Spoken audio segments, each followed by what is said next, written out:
السلام علیکم ناظرین، ڈاکٹر دانش ریئل فوکس کے ساتھ حاضر ہے۔ ایک بڑی اہم رپورٹ ہے۔ آئی جی رپورٹ پبلک ہو گئی لیکن انٹیلیجنس رپورٹ پبلک نہیں ہوئی ہے، لیکن اس کی انفارمیشن کچھ باہر آ گئی ہے۔ جو آئی جی رپورٹ ہے وہ بھی مناسب نہیں ہے۔ اس رپورٹ میں یہ بتایا گیا، آپ کو پتا ہوگا کہ سپریم کورٹ نے اس سلسلے میں جو لانگ مارچ تھا، اس سلسلے میں ایک ڈیٹیل انویسٹیگیٹو انفارمیشنز مانگی تھی، جس میں وہ یہ معلوم کرنا چاہ رہے تھے کہ جی یہ جو عمران خان کا لانگ مارچ تھا، کیا یہ لانگ مارچ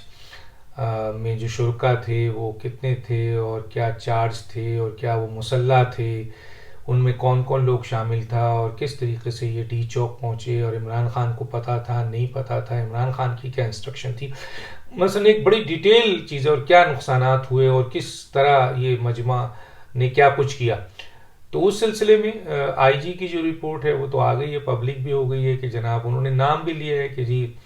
عمران خان صاحب جو ہیں وہ بیسیکلی انہوں نے اپنے حالانکہ ایگریمنٹ جو ہوا تھا انتظامیہ سے اسلام آباد کے، وہ کسی اور جگہ کا ہوا تھا، لیکن عمران خان صاحب نے اس کے باوجود لوگوں کو ڈی چوک بلایا، اور ڈی چوک میں لوگ اس وقت گھسے جب سپریم کورٹ نے انتظامیہ کو روک دیا کسی بھی قسم کی رکاوٹ سے یا رجسٹنس سے یا ٹیئر گیس سے، اور اس کے بعد انتظامیہ جب رکی ہے تو پھر یہ لوگ اندر داخل ہوئے ہیں، اور یہ مسلح جتھا تھے، اور ان کو اکسانے والوں میں جو نام دیا گیا ہے وہ زرتاج گل کا بھی نام ہے، فواد چودھری کا بھی نام ہے، شیخ رشید صاحب کا بھی نام آتا ہے، خود عمران خان صاحب کا بھی کسی اور رپورٹ میں موجود ہے، اور مسلح جتھے اس میں موجود تھے، اور خاص طور پہ جو ایک تشویش کی گئی تھی کہ اس میں وہ لوگ بھی شامل ہیں جو بیسیکلی ٹی ٹی پی سے ریلیٹڈ ہے۔ تو آپ کو پتہ ہے کہ جی علی امین گنڈا پور کے حوالے سے یہ بات سامنے آ رہی تھی کہ عسکری ایک ونگ بنایا جا رہا ہے جس کے وہ چیف ہوں گے، تو یہی علی امین گنڈا پور تھے جو کہ بنی گالہ میں جو لوگ مسلح بیٹھے ہوئے تھے وہاں، وہ مسلح سارے لوگ علی امین گنڈا پور کے لوگ تھے، یہ بتا، اور جو عمران خان کے ساتھ چل رہے تھے، جو عمران خان نے بعد میں کہا کہ جو مسلح لوگ تھے اور تصادم ہو جاتا، پھر جب ان کے الفاظ پکڑے گئے اور وہ نوٹ ہوئے تو پھر انہوں نے کہا کہ یہ تو مختلف منسٹرز کے گارڈ تھے، لیکن ایسا نہیں ہے۔ رپورٹ میں اہم ترین رپورٹ میں انٹیلیجنس رپورٹ میں یہ ہے کہ وہ ان میں بہت ہی خطرناک قسم کے لوگ تھے مسلح جتھے میں، اور ایسے لوگ تھے جو کرمنلز بھی تھے، اور ایون کہ ٹی ٹی پی کا بھی وہاں پہ ریپرزنٹیشن کی گئی ہے۔ تو یہ پورا ایک رپورٹ ہے جس کی بنیاد پر عمران خان صاحب اسلام آباد پہ دھاوا بولنے آ رہے تھے۔ ان کا یہ خیال تھا کہ اگر بہت بڑی تعداد میں لوگ آ گئے تو ان لوگوں کے ذریعے جو اسلحہ بردار ہیں ان کے ذریعے وہ پولیس کو اور سیکورٹی فورسز کو کاؤنٹر کریں گے، اور عوام کی بہت بڑی تعداد اگر ہوئی تو پھر وہ پاکستان کے اہم ترین اداروں میں گھس جائیں گے، جیسے کہ ایک دفعہ ڈاکٹر آپ کے طیب القادری کے ساتھ جب آئے تھے تو پی ٹی وی اور آپ کے سپریم کورٹ میں انہوں نے داخل ہونا تھا، لیکن بدقسمتی سے جو ہے وہ دو باتیں ہوئیں۔ ایک تو یہ ہوا کہ عمران خان کے کال پر لوگ نکلے نہیں، اور جو بھی لوگ نکلے وہ بہت محدود نکلے۔ دوسرا یہ تھا کہ انتظامیہ نے بہت ہی طریقے سے آپ کے جو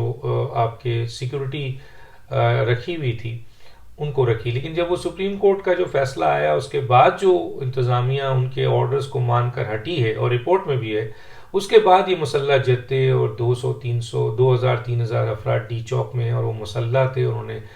انہوں نے گاڑیوں پہ بھی حملہ کیا، انہوں نے پولیس والوں پہ بھی حملہ کیا، انہوں نے پولیس والوں پہ گاڑیاں چلا دی، انہوں نے گرین بیلٹ جلا دی، انہوں نے اے ٹی ایم مشین لوٹ لیا، انہوں نے مارا پیٹا، بہت کچھ کیا، اور کے پی کے سے آنے والے جو تھے انہوں نے تو فائرنگ بھی کی، اور جو بنی گالہ میں بیٹھے ہوئے تھے مسلح وہ پوری طرح ایکٹیو تھے کہ جس وقت بھی عمران کال دیں گے اور جن سے بھی لڑنے کا کہیں گے وہ لڑیں گے، کیونکہ وہ سب ٹرینڈ لوگ تھے جو علی امین گنڈا پور کے ساتھ آئے۔ تو اس کا مطلب یہ ہے کہ یہ رپورٹ اور جو انٹیلیجنس رپورٹ ہے اس سے یہ بات ثابت ہو رہی ہے کہ عمران خان صاحب لانگ مارچ پرامن لانگ مارچ نہیں کرنا چاہ رہے تھے، بلکہ ایک پرتشدد لانگ مارچ کرنا چاہ رہے تھے، اور اگر عوام کی تعداد بہت بڑی ہوگی تو پھر وہ کسی بھی ادارے کو نہیں چھوڑیں گے۔ یہ انڈر گراؤنڈ ان کی ایک چیزیں تھی جس کے لیے انہوں نے اسلحہ بردار جتھے بردار لوگوں کو بھی شامل کیا تھا۔ کہنے کا مطلب یہ ہے کہ اب یہ رپورٹ آئی جی کے تو منظر عام پہ آ گئی ہے، لیکن انٹیلیجنس رپورٹ اس وقت منظر عام پہ نہیں آئی ہے، لیکن ظاہر ہے جب سپریم کورٹ کو یہ حقائق بتایا جائے گا۔ دوسرا یہ ہے کہ جی ڈی چوک پہ عمران خان صاحب کے کہنے پہ، اور عمران خان صاحب کو ان تمام چیزوں کا پتہ تھا، اور سپریم کورٹ نے جو آرڈر جاری کیا تھا وہ بھی عمران خان تک پہنچ گیا تھا، ان کے اپنے جو آپ کے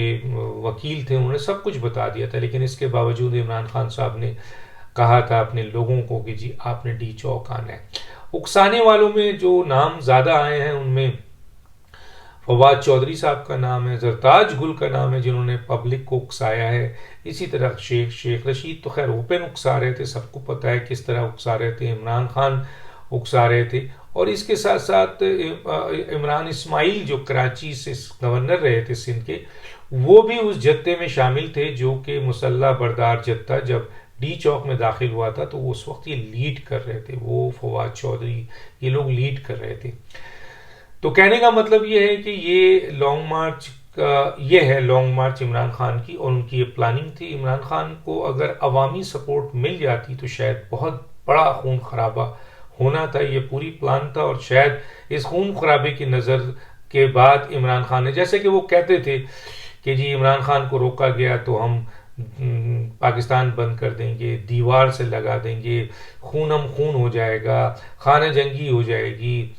خودسوزی ہو جائے گی، اور گولیاں چلیں گی اور خون بہے گا، یہ سب باتیں سامنے آ رہی تھیں، سب ان کے لیڈران تقریباً اس قسم کے جو تھے وہ سب بول رہے تھے۔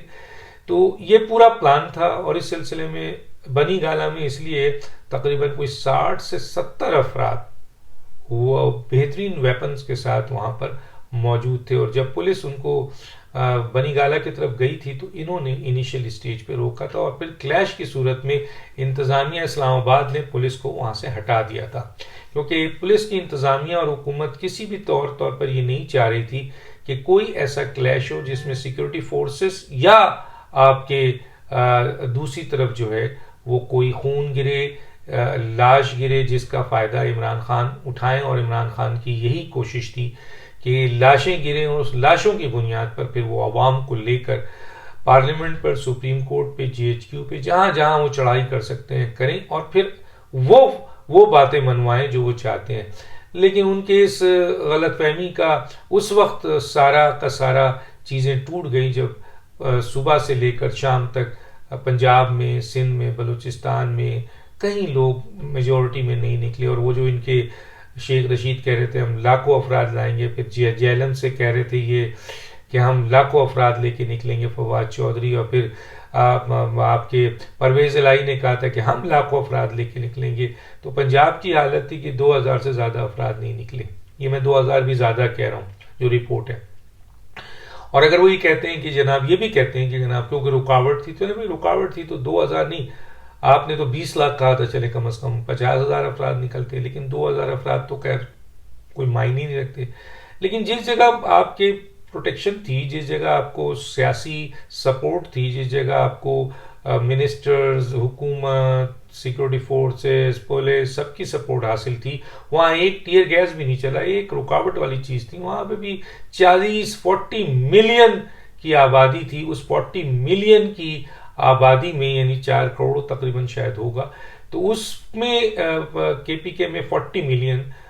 اس ملین لوگ تھے جو سینسس میں، اس سینسس کے حوالے سے 5000 لوگ نکلے تھے، جبکہ پی ٹی آئی نے اپنی تمام سرکاری وسائل بھی استعمال کیے، پولیس کو بھی استعمال کیا، تمام اہم لیڈر ان کے کے پی کے میں تھے۔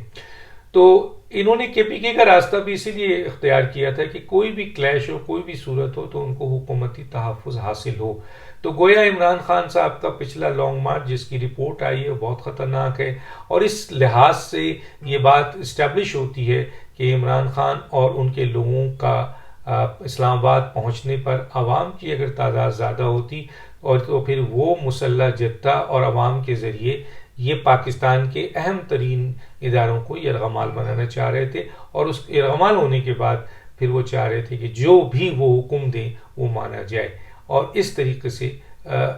یہ رپورٹ جو ہے وہ سپریم کورٹ میں گئی ہے۔ اب انٹیلیجنس کی رپورٹ بھی پہنچے گی، اور جو ہمارے تک بات پہنچی ہے وہ چند ذرائع سے ہم نے آپ کو بتا دی ہے۔ یقیناً جلاؤ گھراؤ جو لوگ کر رہے تھے ان کے پاس بھی اسلحہ تھا اور وہ اسلحے کے زور پر کر رہے تھے اور پولیس اس سلسلے میں خاموش تھی. حالانکہ بعد میں کچھ ٹیئر گیس چلایا بھی انہوں نے مجبوراً, کیونکہ مسلح جتھا اگر ان کو نہیں روکا جاتا تو یہ گرین بیلٹ اور پولیس کی گاڑیاں اور دوسری چیزوں کو اے ٹی ایم مشین کو جلانے کے ساتھ ساتھ یہ کچھ اور تخریب کاری بھی کر سکتے تھے. لیکن کیونکہ افرادی قوت ان کی کم تھی اور پولیس کی اور ایف سی کی, ایون کہ فوج کو بلانا پڑا,